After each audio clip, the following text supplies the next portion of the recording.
Hola, mi nombre es Juan Pulido, Founder CEO para Devotic.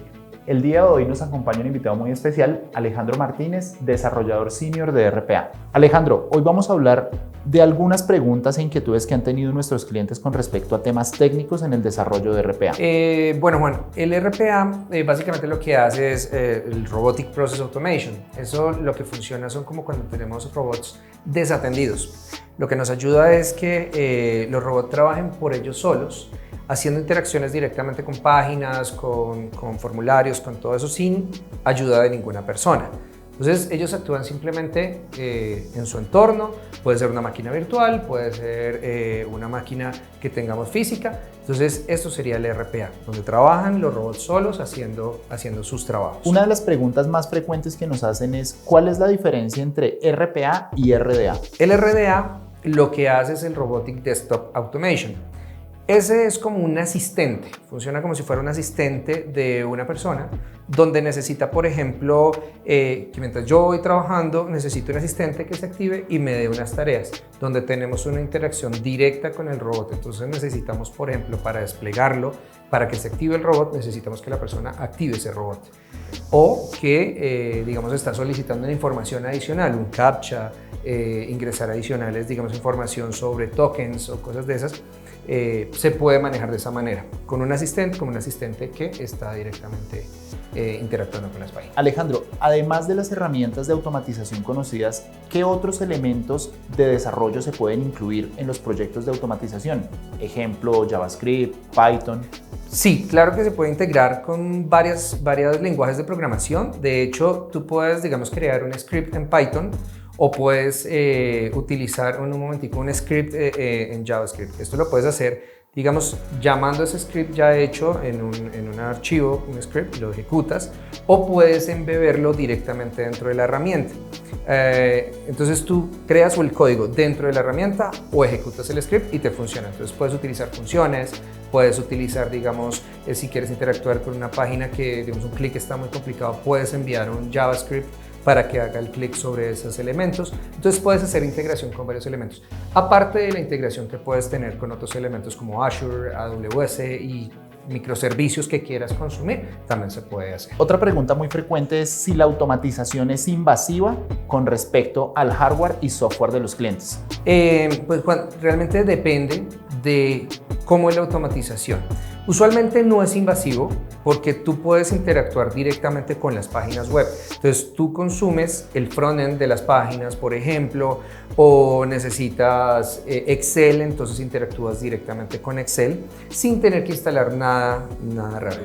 Si tú quieres crear, digamos, una API que haga una conexión a otro lado o cuando recibes un requerimiento, algo así, necesitamos crear JavaScript aparte de la automatización para generar ciertos procesos.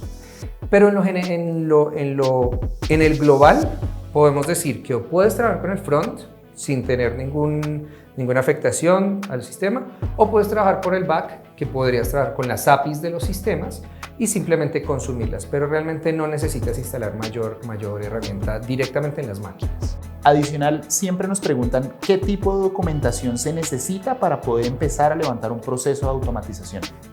Bueno, Juan, pues la documentación como tal que uno usualmente hace es el PDD, que es el Process Design Document.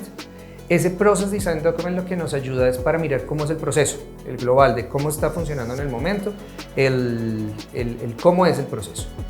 Después de eso, lo que se hace es ya hacer un Solution Design Document. Con ese Solution, ya lo que nosotros hacemos es revisar cuál va a ser la solución y el robot, cómo va a estar funcionando, el paso a paso de qué es lo que va a estar haciendo y cómo va a continuar con el proceso. Pero inicialmente, lo que necesitamos es hacer el PDD. Con ese PDD ya tenemos el inicio para nosotros empezar a analizar cómo va a actuar nuestro SDD, nuestro robot, que posterior a eso nos va a llevar a desarrollos, calidad, todo el tema. Y por último, muchos clientes nos preguntan qué tipo de documentación se les entrega al final o cuál es el entregable en un proyecto de RPA.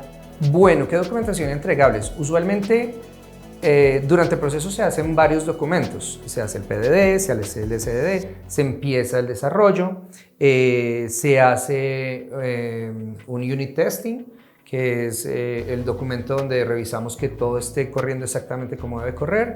También tenemos un tema de calidad, donde revisamos que el código que se desarrolló tiene la calidad, que tiene la documentación necesaria, no hay variables hardcodeadas, todo ese tema.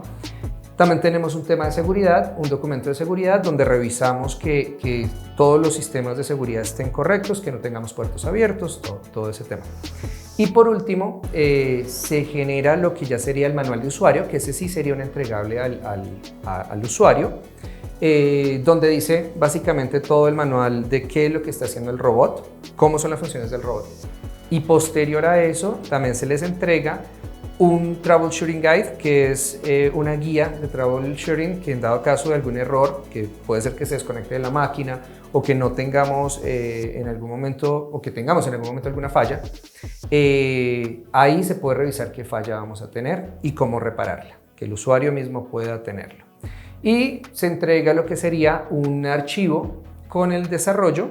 Se les entrega el archivo del desarrollo con la última versión que tienen y si hay algún cambio, sobre esa versión se hacen los cambios. Bueno, este fue una pequeña introducción a nivel técnico de los requerimientos en un desarrollo de RPA. Agradecemos el espacio a Alejandro. Bueno, muchas gracias, Juan. Nada, espero haber sido totalmente claro, espero que haya resuelto las dudas de los clientes, así que nada, cualquier cosa estamos ahí para servirnos. Muchas gracias.